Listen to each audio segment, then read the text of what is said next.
Good evening, and welcome to Suffering in Silence with Minister Tia on Luv Bay Afrobeat Music Talk Radio. We're here every Friday evening at 7 p.m. Eastern. Luv Bay family, we're rising out of the ashes together. Our topic on this evening is strength, being single, taking time to heal and learn yourself. We're with our co-host, Carrie Hardy. And our guest on this evening is my friend Sandy Harrigan Thompson, and I cannot wait to introduce Sandy to you all.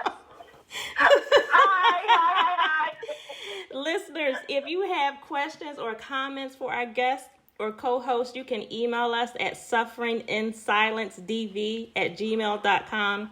If you have resources that you would like to share with us on a national or local level, from your country, community, your local organizations, or your faith community, you can also email us at sufferinginsilencedv@gmail.com. Carrie, you want to greet our listeners on this evening? Hi, everyone. How are you doing? I hope you're well.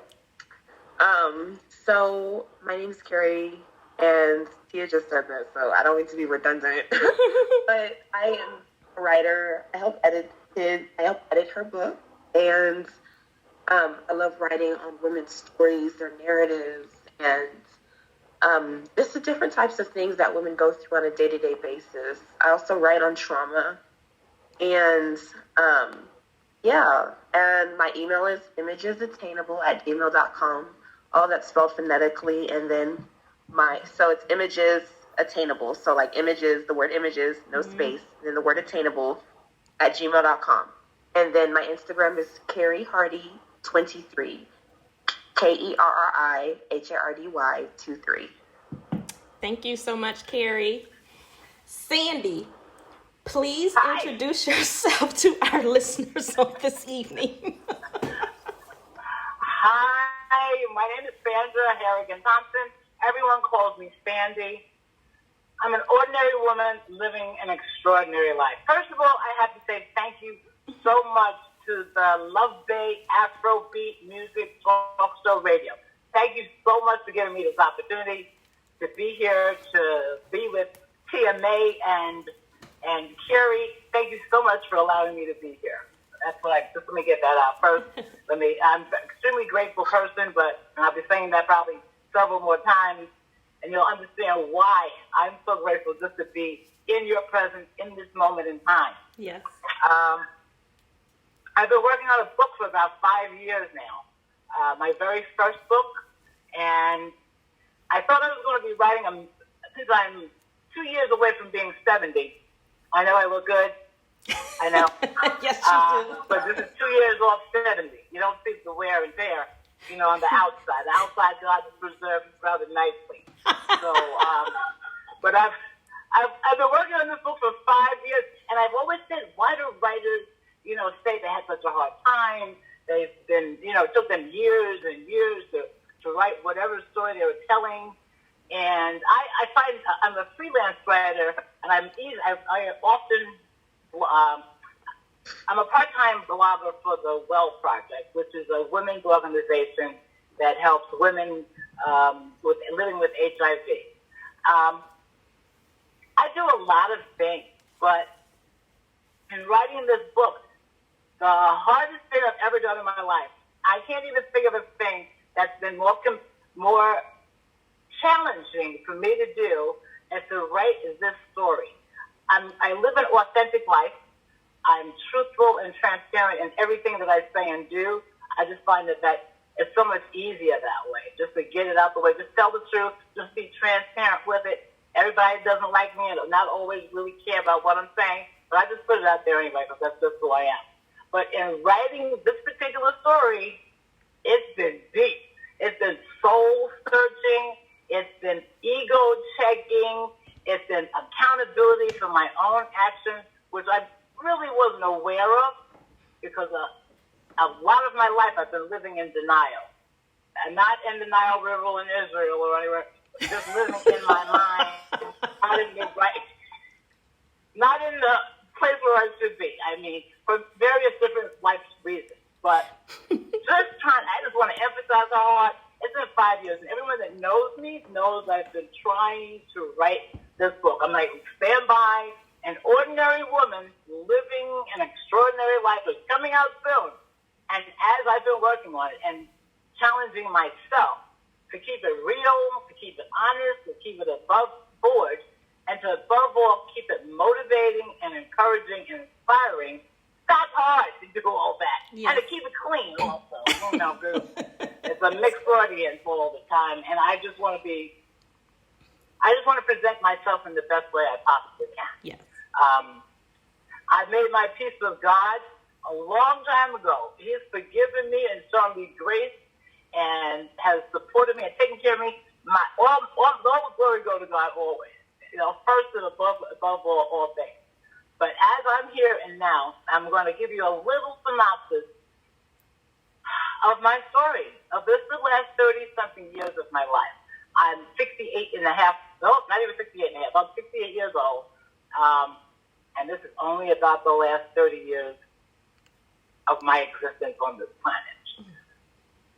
Here we go, y'all. It's easier for me to read it to you, and we're doing radio here, so maybe it might be a little bit easier to comprehend, and I won't be all over the place and trying to remember dates and times and things. If you guys are ready, I'm ready, Sandy. I'm ready. You ready? You ready? Carrie, Tia, go get the tissue box or a glass of water, because I don't know if you're ready. I have my tea sitting right here. I have my candle right here. I'm ready, Carrie, Sandy. you ready too? Y'all ready? You ready? Okay. Well, you all have a little teeny tiny snippet, but here it is. An ordinary woman living an extraordinary life. I am humbled, blessed, and grateful beyond all. My entire life, in retrospect, has been one of uniqueness, never, ever following the traditional normal of anything. I've always known that God has placed me here for a purpose. December 1989, I was diagnosed as being HIV positive. My husband and father of my only child had been hospitalized for about 2 months. It was a complete uncertainty as to what was causing him to age, at age 35, to be so very ill. I was 33, completely baffled as to what had taken down this former Golden Glove boxer and construction worker, and now he was near death. It was just a short period of time this all happened. It was only 6 months after my husband's diagnosis. After my diagnosis, it was only 6 months that my husband died. He died on May 19th, 1990 at 3:20 p.m. That changed my life forever. I was wondering how much longer did I have to live? Because during that time, in 1989, people were dying of AIDS and HIV and AIDS. They were dying and no one had answers. Oh, I'm going off script. I was left wondering how much time I had to live. Months, weeks, days. Time was my concern. I was the only child with a fatherless child now. I had both my very Christian, non-worldly, aging parents to care for. I had to get focused and remain focused on preparing for my inevitable death from a disease I did not understand. Looking back, I recall during my teenage years that I had my palm read, and they told me that I would not see my 20th birthday. My palm was cut short. My line was cut short, my lifeline. So there's another lesson learned. Can't listen to everybody and what people tell you about your life and what it's going to be, because I'm still here. You can't believe everything you're told by humans. Only God knows our individual destinies. At the time of my husband's funeral, the mortician ended the service by saying these words: "Let us go on with this business called living." Those words ring in my head daily until this very day. I choose to do just that. Go on living. I've lived in silence as to what really caused my husband's death. Neither my family nor my friends knew that he had died of AIDS-related conditions. All friends and acquaintances were told that he died of renal kidney failure. I did my very best to prepare for my inevitable, soon death to come. There was no need for me to alarm my daughter and my parents. They were already shocked by my husband's passing. It was exactly seven days after his 38th birthday. I would protect them and shield them from everything negative about me for as long as I possibly could. They all felt secure, knowing that I was the type of person to be strong. After my husband's death, you be strong and you'll be okay. But they could never know and never understand completely my loss. Not only of my partner, my best friend, the father of my only child, but the person I married just 3 years prior. 3 years prior, we got married. Never ever did I think about the words in those vows until death we part. As I open my eyes daily, each day I thank God for my life, above and beyond. Every day I thank God. I really do. When I open my eyes, before I even open my eyes, I realize I'm breathing, and I say, "Oh Lord, I'm breathing. I feel me breathing." So before I even open my eyes, every single morning, I am just grateful to be here. Back then, literally, I lived each day as though it was my last day. I didn't know how death was going to hit me. I didn't know anything. Back then, I was not computer savvy or really savvy on a lot of different things, but I didn't know how death hit people. And I really didn't know how it would hit me because I was healthy. I was strong, and I was determined. I mean, I worked hard, and I played even harder. I was aging, living in silence, and very much alone. I became somewhat in denial of my HIV status, dismissing my reality and never even thinking about HIV. It's real easy to sometimes to go into that state of denial, and I really understand how and why. Except for medical professionals, no one knew my HIV status. No one. 2 close friends knew of my HIV positive status and what really caused my husband's untimely death. No one else. No one. Often I worked 2 and 3 jobs at a time. I remained booked and busy all the time.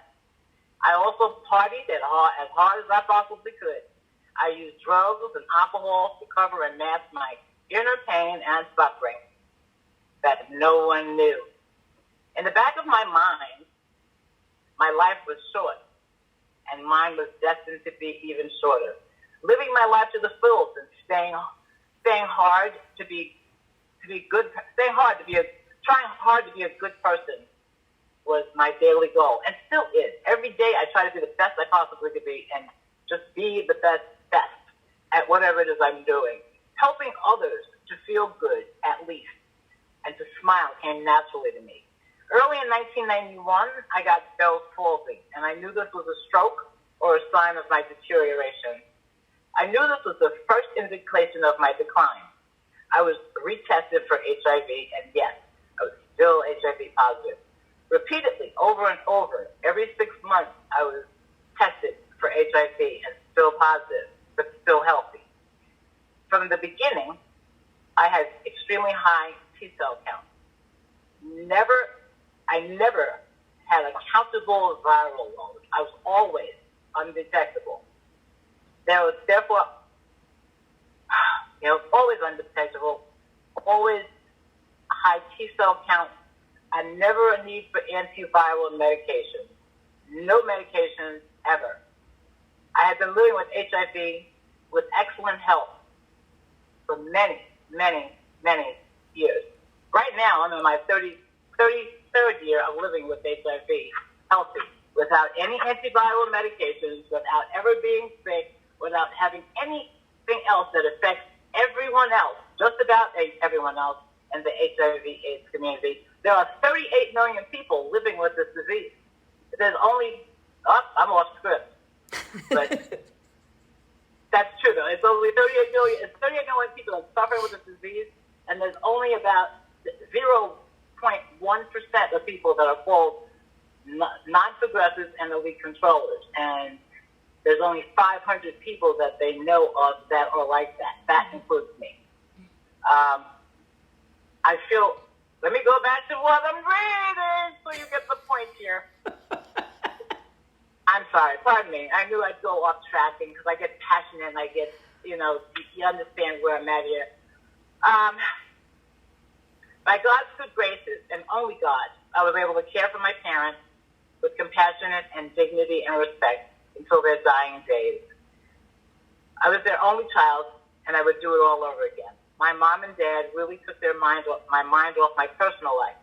It was late in the 90s when I started learning about the internet and the cyber world, and this technology fascinated me.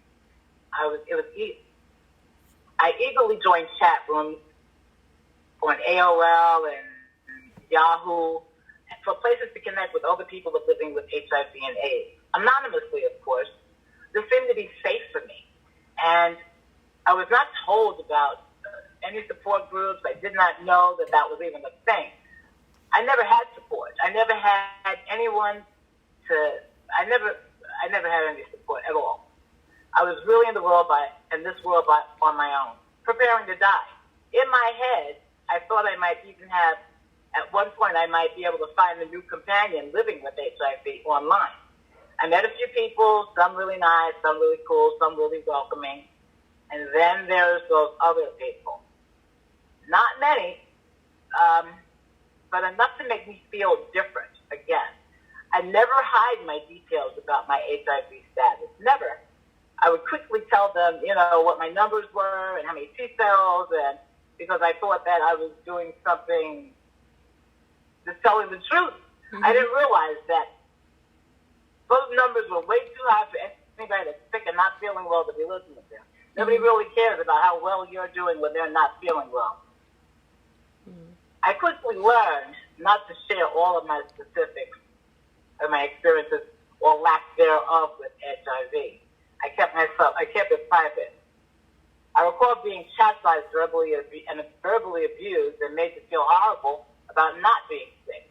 I was told I was a liar, a fake, a weirdo, and a lot more.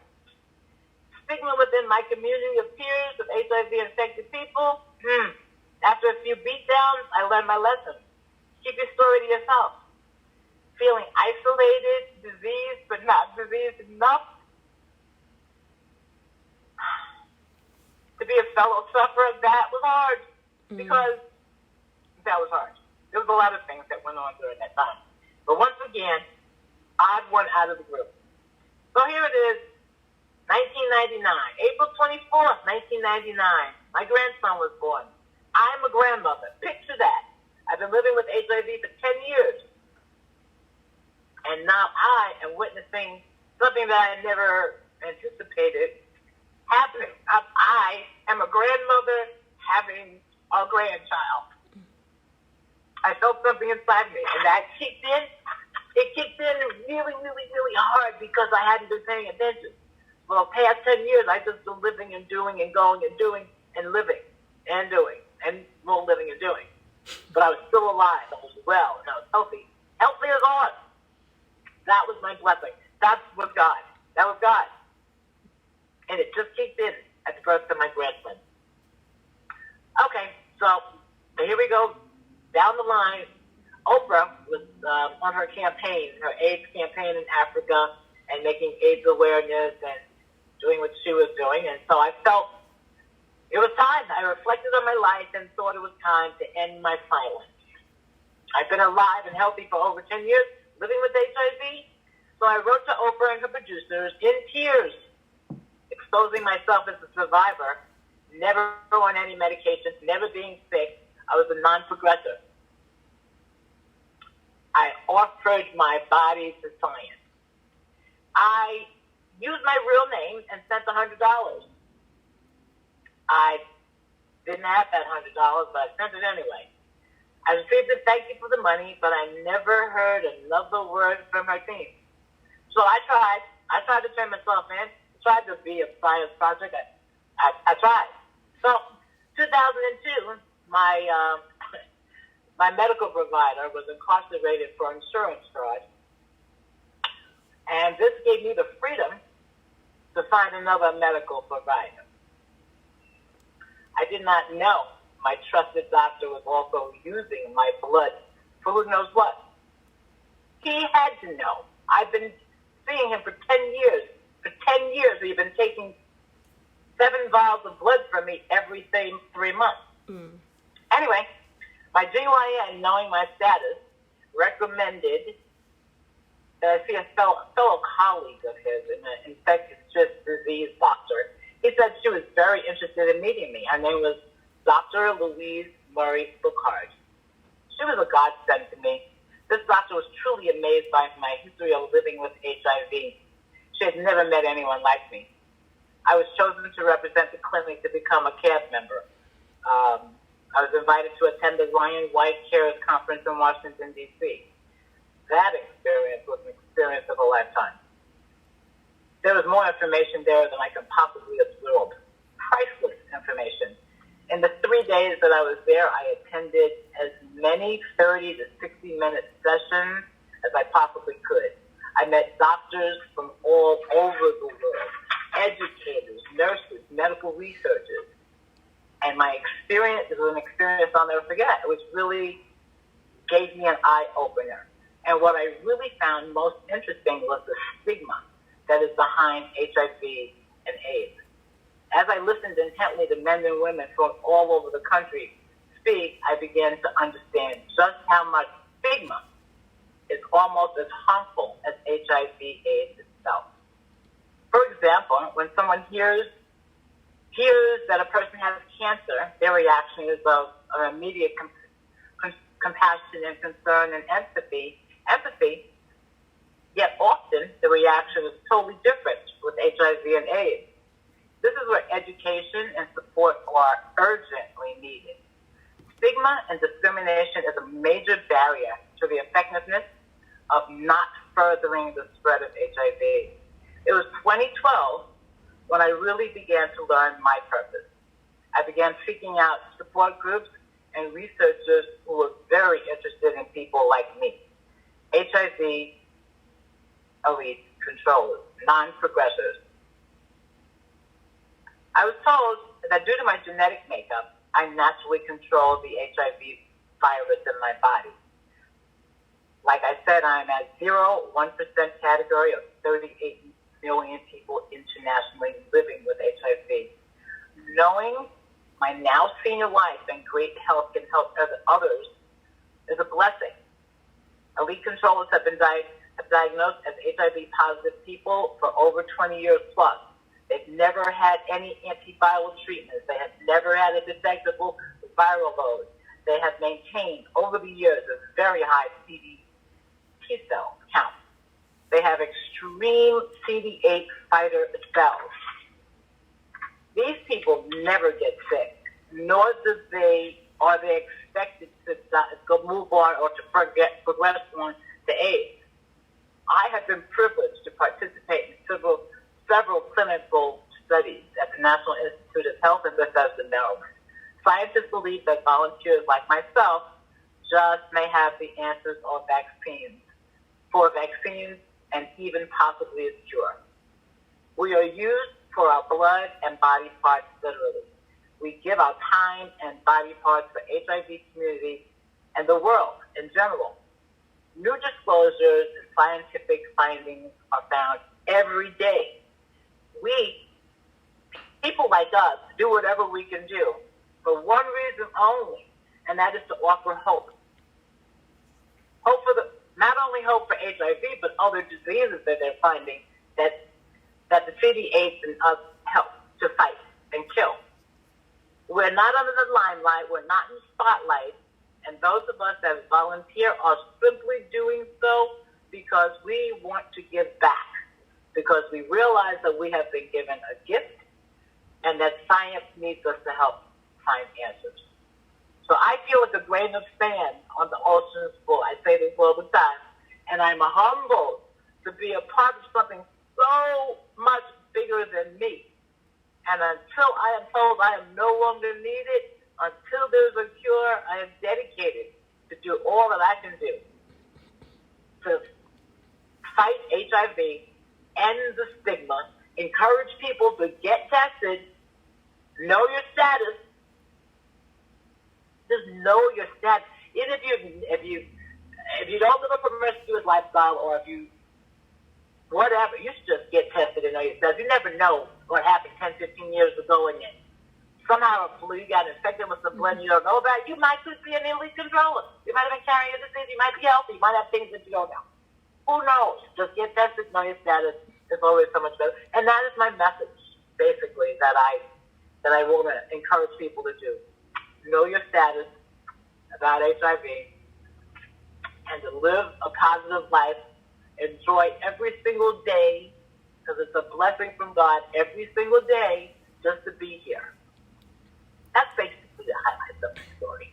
Just basically a synopsis. Thank you so much, Sandy. I am so glad that you are here. When you have completed this project, An Ordinary Woman Living an Extraordinary Life, you have to come back and share with us again, because there's some more parts of the book that I know about. There's a lot. And it is awesome. Thank you so much for sharing your story. Thank you for being here. We want to share just a few resources, and then we're just going to go right into our topic for this evening. Listeners, first we have for you Befrienders Volunteer Action to Prevent Suicide. To find the helpline by country, you can visit their website, www.befrienders.org. You can also reach out to the National Domestic Violence Hotline. Their website is www.thehotline.org. Their phone number is 1-800-799-7233, and the National Teen Dating Abuse Helpline.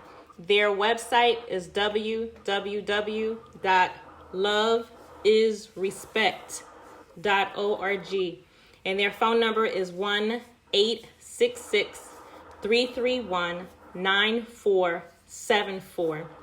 So listeners, again, on tonight, our topic is strength, being single. Pardon me, I'm sorry, Tia. Yes. I'd be remiss if I didn't give out a phone number to reach out for free testing, or international number between Canada and the USA, because the AIDS Healthcare Foundation is an international organization that does free testing and gives support for anyone seeking free testing or HIV support. And that international number is 323-860-5200.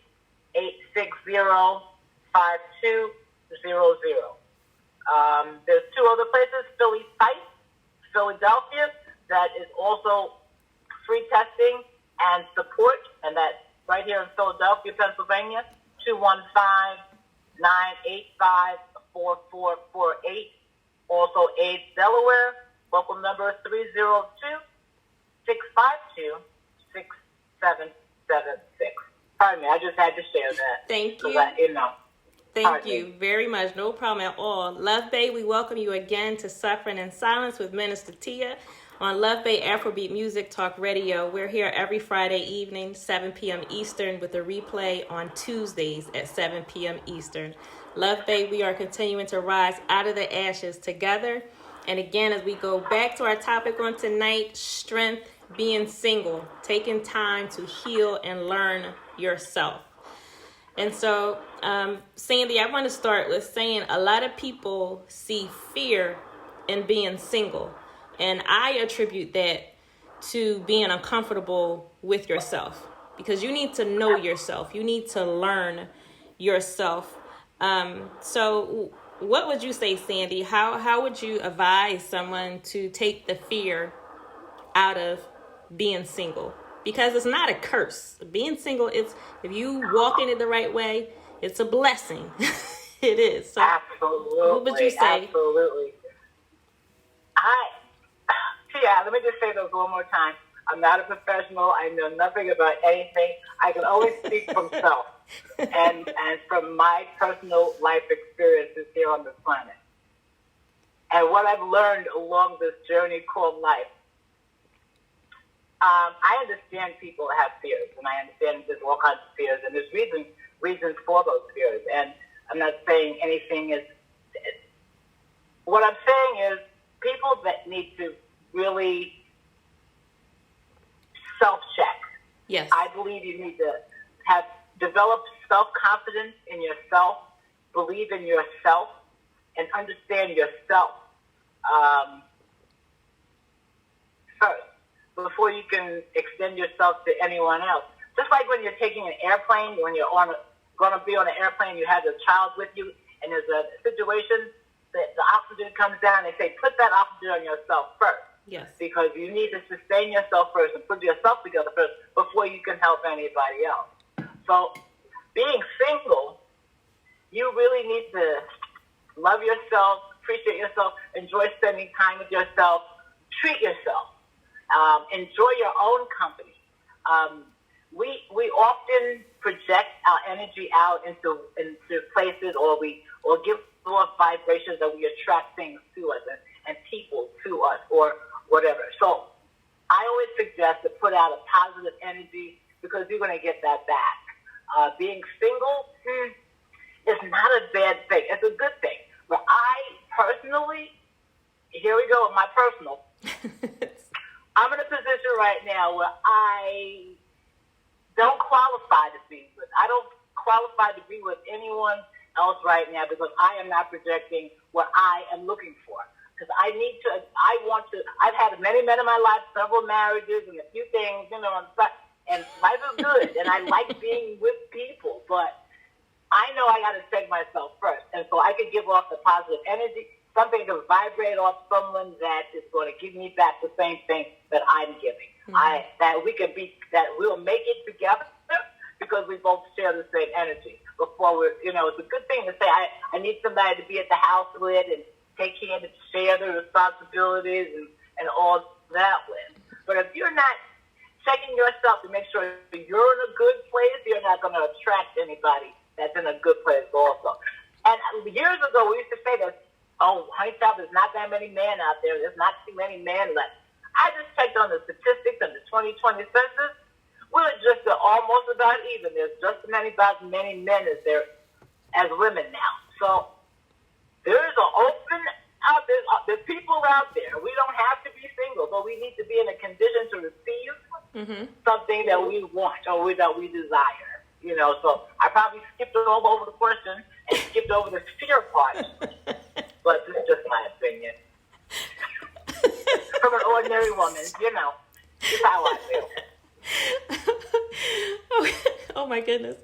Okay, so let's go back to the fear part. How would you explain to someone or suggest to someone how to take that fear out of being single? Like me, I would say, and I would challenge anyone to do this. Go home and just sit down and quiet. No people around you, no television, no radio, no phone, and sit with yourself for 10 minutes. And a lot of people can't do that. You can't do that because you're uncomfortable with yourself. There's a fear of knowing yourself. But I think taking the fear out of being single is looking at yourself in the mirror and dealing with who you are, where you are, and being able to go forward. I think that's something that you have to do. I would say especially if you have been through some type of trauma. You really do have to learn yourself. You have to comfort yourself and take care of yourself. And I think spending time with you, I think that takes fear out of it. because I think we fill our time so much with just being around people and talking and Facebook and Instagram and, and Netflix. Absolutely. I think a lot of us do that to avoid spending time with ourselves. I do. So all of that to ask you again, how would you suggest that one takes the fear out of being single? Well, I have that old philosophy in my head, face the fear and the fear will go away. To deal with it, try to, like I say, self-grooming, self-analysis, your self-esteem, and I'm having a hard time answering this question because you can tell. My advice isn't like the normal advice that people give. I think outside of the box, and I'm on the other side, and my way may not work for other people. So. But it will work for someone. Someone is listening who is going to be able to take your words and apply it to their situation. Everybody is different. I think all of us reach different people in different ways. So, Sandy, somebody's waiting for your answer. It's not for the general public and the masses, It's just my own ideologies and philosophies.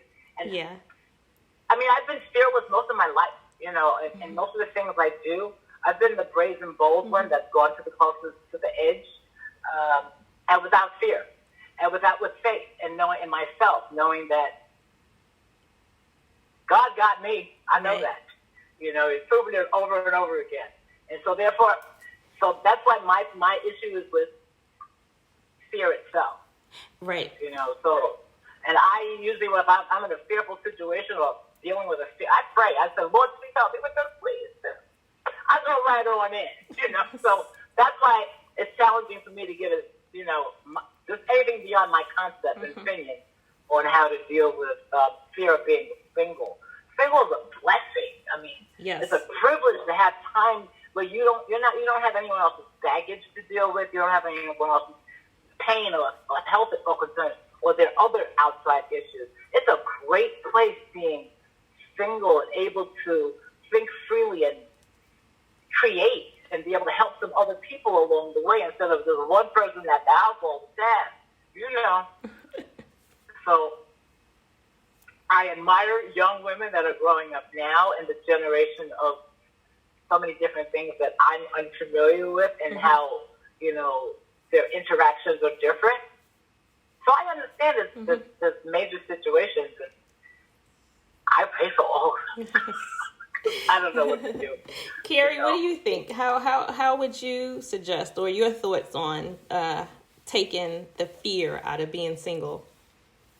Hey, so my thing is, I want to take it from the angle of leaving a relationship because you fear being single. Yeah. Now, I don't have children, so I know there's the fear of, these kids are not going to have a dad or mom. I'm speaking from a woman's point of view because I'm a woman. Mm-hmm. So y'all don't be saying, men go through that. I know. So I was saying, the fear of women be like, who's going to teach my son how to be a man? And if you have boy kids, and it's scary. Like, being a single mom is really scary. So I'm not going to sit here and be like, oh, girl, he cheated. How can you say, like, that's really scary being a single parent? So, but I will say that you have to, it's all economic. And when I say that, I mean, there is a loss and there's a benefit. You have to figure out, will the benefit of leaving this man be greater than the loss of not having that man there? Yes. Now, if this man is not even that present, like financially, emotionally, paternally, then to me it's like you got net zero over here, and then like when he is out of the picture, I feel like there's a gain. Right. But I know in your mind still it's still kind of like, oh well, he's in your mind it's like that, oh he's there. But you have to think about it literally, like, is he? And then if you have girl kids, you have to think like if he is not there, and if he's cheating, are your girls gonna be like, oh, that's how a man acts? Yes. Like, and what type of spirit? Okay, I don't want to say spirit because that's more like, I guess, like religion. Not everyone understands what I mean by spirits, but what type of energy is he bringing back to your house? Yeah. If he is with this other woman, he's doing stuff with other women, and you don't even know, what is he bringing back into the spiritual energy of your house? Like, you don't even know where he was. So you have to, like, it's up to you, mom, like, at this point, because it's like, what is this man? Is this man gonna, like, affect my kids? How is he affecting me? Like, what is he bringing to my soul? Because if you're feeding your soul the presence of this man's energy, you're feeding, because if you're his wife, he has spiritual interaction with you. Yeah. So what you're feeding your soul, this man, what does that mean? So you have to really think about that. And then if we talk about HIV and AIDS, I was just researching, and they're talking about how the role of infidelity and extramarital affairs, how it's understated the role that extramarital affairs play in the prevalence of HIV. Mm-hmm. And I'm sorry, like, women cheat too, yeah. Okay, so I'm just saying in general, because I don't want men to feel attacked, but if you're going to step out on your spouse and you're like, oh, I'm not going to use protection, I'm sorry, but, like, what? I don't judge, but I really don't understand that. Like, you really not going to use. Really? They don't care. They don't care about that. That's not a care or a concern in the moment, Carrie. Mm-hmm. No, what I'm saying is, like, that's the mother/father of your children. Mm-hmm. I mean, it's not like if you went to the club or whatever, you went wherever and then you went home with this person, or maybe you know this person from work. Did you ask the person their status? Like, did you act like STDs are really prevalent? Mm-hmm. Yeah, but no, it needs to be. I'm saying I'm not like, yeah, cheat healthy. That's not what I'm saying. What I'm saying is, like, if you're gonna do that, like, at least that's a disease. That is a physical disease, and Tia actually spoke about that in her book. Mm-hmm. You had like a cyst, right, Tia, on your? I don't know. Part of my cervix had to be cut away. My ex-husband had given me a disease called HPV. He had been arrested for soliciting prostitutes. And so once I found this out, I went to my doctor, and she ran tests. And she said to me, we're going to do tests today. But she said, when you leave, come back 6 months later, we're going to run these same tests again, because whatever happened today may not show up until months later. Well, 6 months later, I did test again, and I got in a phone call. She called me. I was at work. And as soon as my phone rung, I looked at it. I saw that it was my doctor, and I knew something wasn't right. I just knew it. I could just feel it. So I answered my phone, and she said, I'm sorry, but your ex-husband has given you HPV. And she said, it's so bad that I can tell this has been in your system for at least a year. She said, you need to come in immediately because you need to have surgery. She said, part of your cervix has to be cut away. And then she said, if you want to have another baby, go do it right now. And then we'll do the surgery. And I'm like, she just threw all that at me. I'm like, having another baby, like what? And so I was on the phone with her. I knew, I wasn't, going to have another child. And she said, all right, I'm booking your surgery. She booked my surgery for 3 days later. And that happened to be on my oldest daughter's birthday. And I was crushed because I was supposed to take her out for a day at the spa for her birthday. And I just couldn't believe that was happening to me. And my thought was, I did think, all right, if he's going to do this, if you did that, you couldn't use a condom. You couldn't, because now I'm having surgery. That's affecting, my body.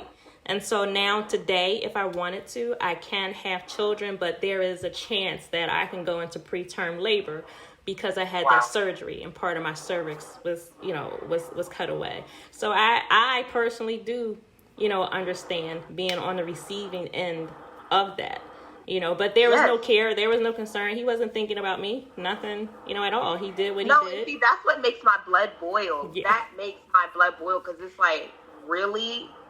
And the thing, and I was just watching a show the other day. I don't know if we could say because copyright, but I was watching a reality show, and it's just amazing. And I went, and one of the dads, he was complete deadbeat, infidelity, has 2 little girls. And then I went on his Instagram, and he was posting little pictures of with him and his daughters for image sake. People are commenting, oh, glad to see you're making these changes, Dad. Oh, glad, this is good. Please take care of those girls. And I'm just like, the excuses people make for, I'm sorry, but men being unfaithful, okay? Like, women, I know women do it too. Yes, women do it too. I know women that have cheated. I'm just saying, I feel like there are a lot of excuses people make when a man is unfaithful, because I don't know, like, are men like naturally polyamorous or something? I don't know.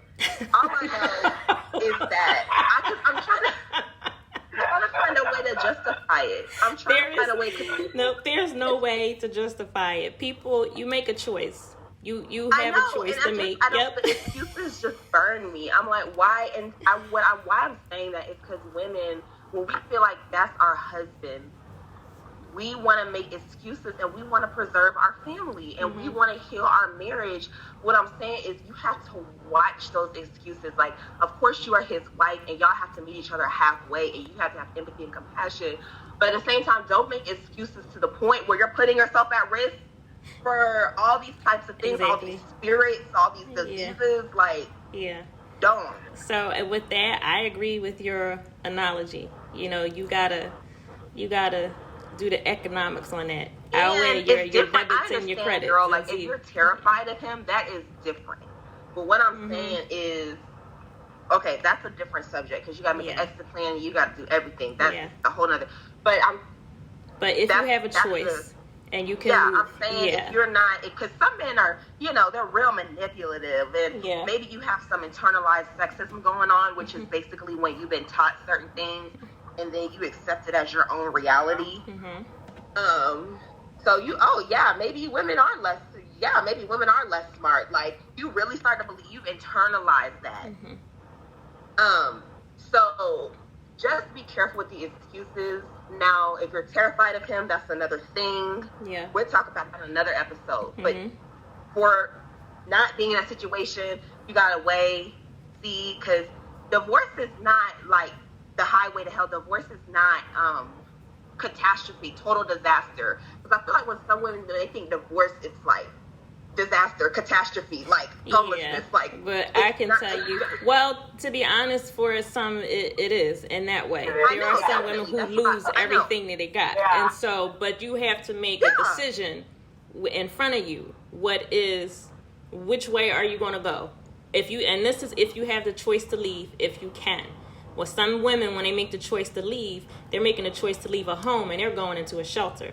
Some women, when they make the choice to leave, they're leaving economic stability and they're going to nothing. So that is a real thing. But you do have to think and understand within yourself which is the greater. Because I made the choice to leave. For me, divorce was life-saving. My divorce was life-saving. I would do it all over again. I would do it faster than what I did. It would not take me this long. I really understand that, but to me, when a woman is facing that, the disaster, I meant women not. I'm talking about, because that's a whole other conversation. Because you can't. A woman that's in a terrified situation where the man is complete, that's a different, I can't mold those two conversations. So I just meant not that. Like, because some men are just, but to me, if a man has complete financial dominance, he's over everything, to me, that's abusive. It is. And so I think that right there goes to another point of singleness. The beauty in singleness is you taking that time and having that time to develop yourself, develop your vision, build yourself financially, build yourself mentally, get your house, get your car. That's when you move up in your status, your job, your career, your ministry, and your purpose.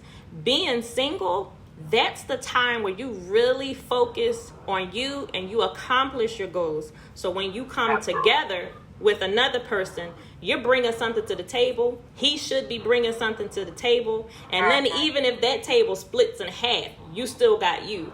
You're still okay to be able to move forward. And I know another thing women are concerned about is the shame factor. Like, for example, my boyfriend, he's Nigerian, and this also goes for women in the United States. But I know divorce can be a real shameful thing. Like you don't want a divorce because you feel like you can't handle that shame of like, oh, there's a divorce. But you have to think about how much shame are you carrying now within yourself, like because of the things he's done. Yeah. So that's also something you have to think about. Like, at the end of the day, it's your life. And it really comes down, to if you have kids, but it really comes down to you and your kids. Like, yeah, you make the best choice for yourself. And I would say, so for me, I'm single after being divorced. There are some women who were just single out the gate, never married, and they're still fearing being alone. But you don't have to. So whether you were divorced or if you're widowed or, if you were just single from the beginning, that is a time for you to take care of you and you learn you and build you and grow into that woman that you want to be, or that man. You grow into the person that you want to be. It is not healthy at all to just run to be in a relationship because you want somebody to watch television with, or you want somebody to take you shopping. That's not, you're going to run into a world of problems. So, Sandy, you were going to say something? Well, just on the same point, that if you take care of yourself and if you have a good self-esteem about yourself, I emulate people like Nefertiti, Queen Nefertiti. She was the queen of Egypt, and she ran the country without her man. When he died and was gone, she ran that country with power, and she had strength and respect and beauty. Yes. And I emulate her power and dignity and respect her, and I want to be just like a queen like that, because I want to keep my crown straightened out, let no one influence my life, especially a man to influence me into anything that I don't want, or to make me feel any kind of way that I don't want to feel. And I understand women and their situations and how life turn these tables upside down, and you have to make choices and decisions. And you just want to be comfy, like sit back and Netflix and chill, or have somebody. I say get a puppy. You need to just get a Netflix and chill. Get yourself a puppy. You will have the less headaches, and you'll have the company, companionship, security. A dog come in handy, really, without the headaches and without all the extra trauma and without them tearing up your self-esteem and abusing you personally or mentally and physically. Yes. So, and my advice is for all women, check yourself first. Make sure that you have quality in your life. Make sure that you are upkeeping your high standards or what you're accepting into your life from another person. Yes. Never allow you to drop your standards and settle for short and less than what you need, what you deserve, and what you have to have. Because once you settle for short, that's what you're going to get. You're not going to be happy. You're not going to be satisfied. No matter what they do. Because every time you see their face, like, oh, man, here he is again. He just paying the bills and putting the food in the refrigerator and maybe taking care of the kids once in a while, but he ain't doing nothing. He's not making you feel like a better person. He's not helping you spiritually, mentally, or any other kind of way. Single is beautiful. Yes. Cherish it for as long as you can until when God provides you your proper mate, he'll be there. I mean, he will be providing for you. If that's what's going to happen, be satisfied with yourself. Be satisfied in the way that you are and the beautiful person that you are and the character that you are. There are 70% of black women right now that are living by themselves, that are single. By choice, by circumstance, by whatever it is, single women are making it happen. Single women are starting businesses and doing all kinds of things to be sustainable and to be able to maintain their families on their own. They don't need the extra, unnecessary, non-value-added baggage by an individual that is not, going for the higher good and for the higher cause. Yes. So I'm just saying, good luck, ladies. Stay a friend. Try to stay on path. focus on keeping yourself uplifted and being a better person, and blessings will happen if, you're good. They'll come to you. I just want to say one last thing. Thinking of singleness in the context of like some women in West, Central, Eastern, and even Southern Africa. I know sometimes singleness is like, if you're a single woman, especially with a kid, is like kind of abysmal. It's like abysmal almost. Yes. And it also a way of living because it's poverty, like single moms with kids sometimes in that situation. And this happens in places like India too. I don't want to make it seem like I'm calling Africa like the dark continent or anything. It's not that. I was just speaking specifically of that because I know anecdotally of more narratives from that part of the world. I'm trying to think of what I could say to them. Because what do you even do? And then some of those men won't let them get away. And then it's like a man is their, and not because they're internalized sexism, it's just like the way the society set up. It's always like a man is kind of survival. So it's like, what do you do in that situation? And that's why I feel like I don't even, because I want to think about those women too, and I want to include them into this conversation, but like, I really don't even know like what I would say to them if I was trying to convey singleness to them. It's like, what? Like, that's not in their reality. So I'm just like. So I think it's two things. I think, first of all, there are situations where you're in a relationship, you're dealing with abuse, you cannot leave. And there are a plethora of reasons why you cannot go, male or female. And then I think there's the issue of being in a relationship. You do have a choice to go. You can go if you need to. Well, three things, because then I think there is the choice of entering into a relationship or not. You're already single.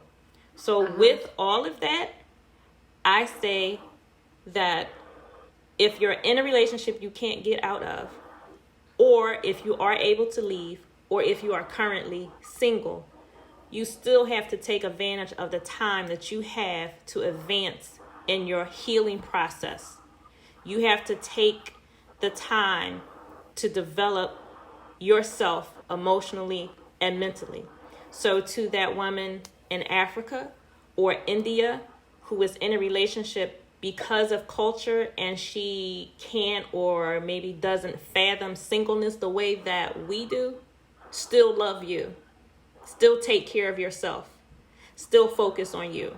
So culture may say, I need to be married to someone and I have to have children. I have to operate and focus in my culture this way, but still take care of you. Because if you're a wife, if you're a mother, you're still a woman. You're still important. And so I think no matter what it is, wherever you find yourself, I think a huge point is take care of yourself.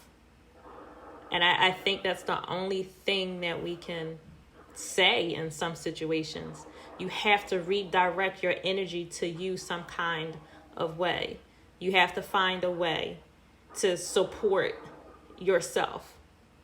Yeah, and I would say when all else fails, if you can put money back in secret, maybe not in the house, wherever you can put that money back to where and when you get enough to leave or run away, because in those situations, sometimes the only option is run away for some of those women.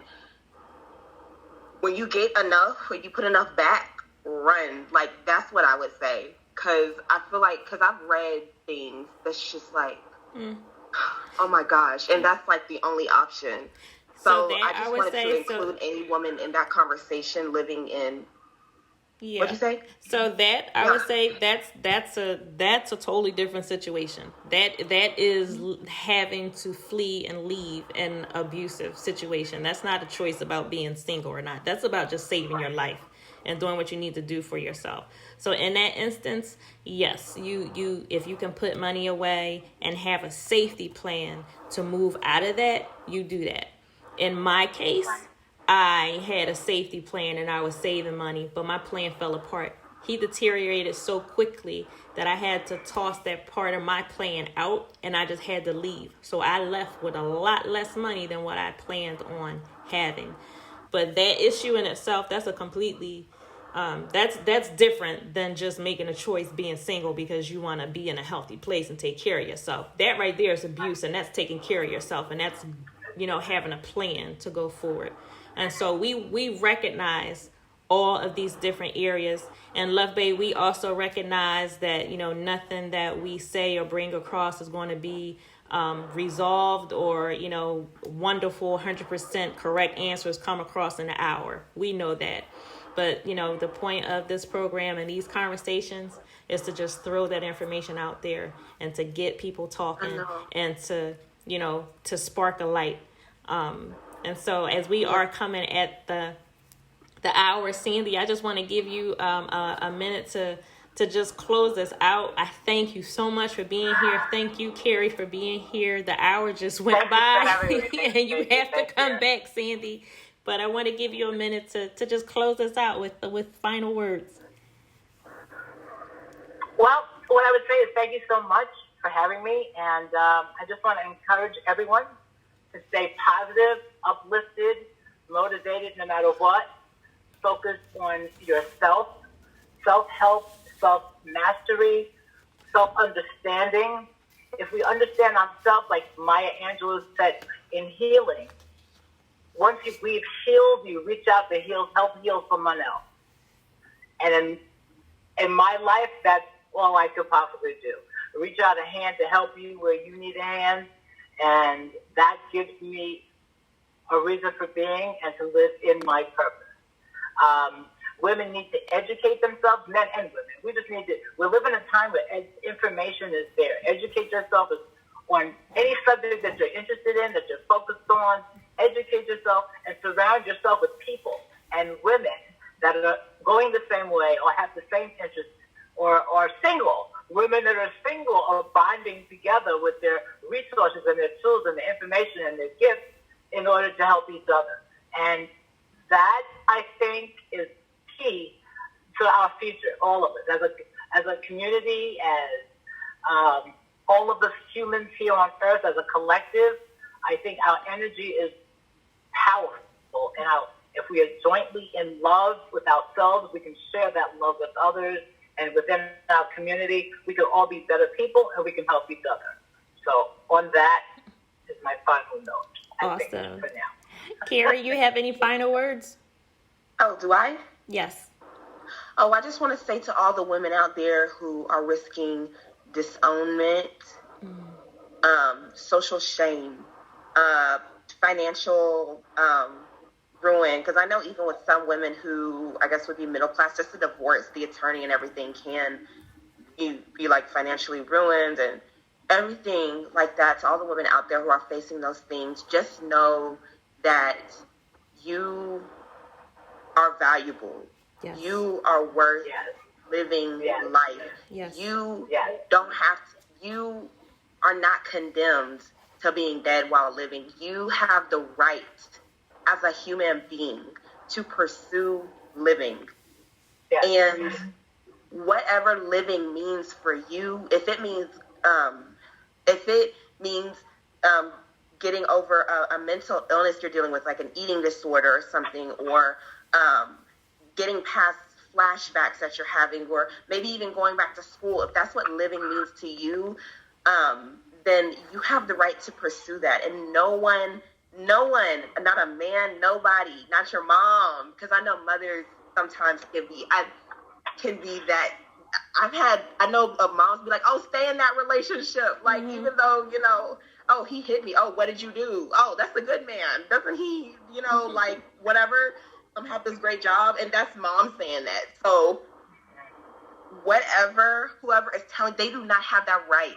You are a human being. You have certain rights endowed by God. And being a woman doesn't take any of that away. Right.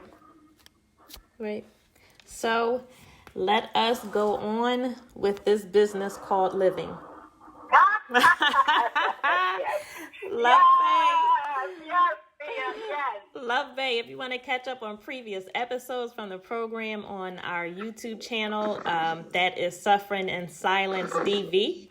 We want to thank you for joining Suffering in Silence with Minister Tia May on Luv Bay Afrobeat Music Talk Radio. We're here every Friday evening, 7 p.m. Eastern. Luv Bay, we're rising out of the ashes together.